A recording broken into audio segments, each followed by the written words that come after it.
కురుపం నియోజకవర్గం జియమ్మ వలస మండలం కుదుమ పంచాయతీ ఏనుగుల గుంపును పరిశీలించిన జిల్లా కలెక్టర్ సిసిఎఫ్ గారు మరియు డిఎఫ్ఓ గారు. ఫారెస్ట్ డిపార్ట్మెంట్ మొత్తం ఈ రోజు సాయంకాలం 4:30 పరిశీలించడం జరిగింది.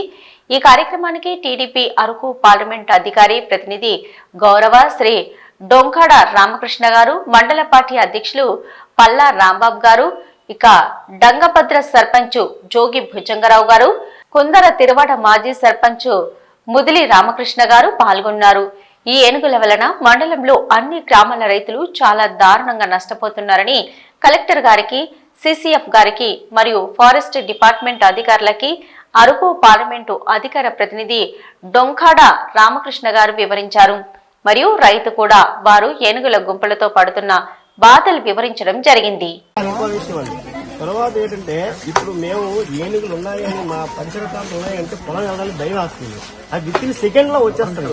ఇప్పుడు 2 minutes లో అది వెళ్ళిపోయి మీరు జస్ట్ దిగారు, మీరు ఇక్కడ ఉన్నారు, ఇలా వెళ్ళిపోయింది 2 minutes అనమాట. మేము ఇక్కడ పొలంలో పనిచేస్తున్నామండి, చేస్తుంటే అనమాట ఇక్కడ ఉన్నాయండి ఏనుగులు. మేమన్నమాట ఇక్కడ ట్రాక్టర్ పట్టుకొని వెళ్ళి దాన్ని వాడిస్తే అలాగే ఫారెస్ట్ సహకరించారు. ఫారెస్ట్ సహకరించారండి. ఫారెస్ట్ లో ఉంటే అది ఆపి మమ్మల్ని ధాన్యాన్ని ఆ విధంగా మాత్రం డిపార్ట్మెంట్ తరఫున వెళ్తుంది సార్. వాళ్ళు వస్తే మాకు మానిటరింగ్ చేస్తారు, వెళ్ళిపోండి. కానీ ఎన్ని రోజులు అన్ని రోజులు పొలం పని మానుకుంటే ఎలా ఉంది సార్, అదొకటి. నెక్స్ట్ వచ్చే పంటను 1 year పాటు దీనికోసం చెరుకు కానీ పాపం రీసెంట్ ఉన్న చెరుకు రైతు మొత్తానికి తొక్కు పెట్టారు సార్. ఈ రైతు అయితే మొత్తం మోటార్ పంపు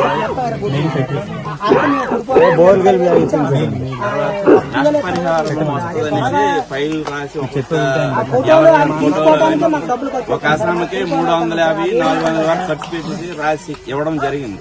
ఇప్పుడు ఏనుగులు వచ్చే స్టార్టింగ్ డబ్బులు అయితే రావట్లేదు. మేము అడిగితే వాళ్ళు సమాధానం చెప్పట్లేదండి.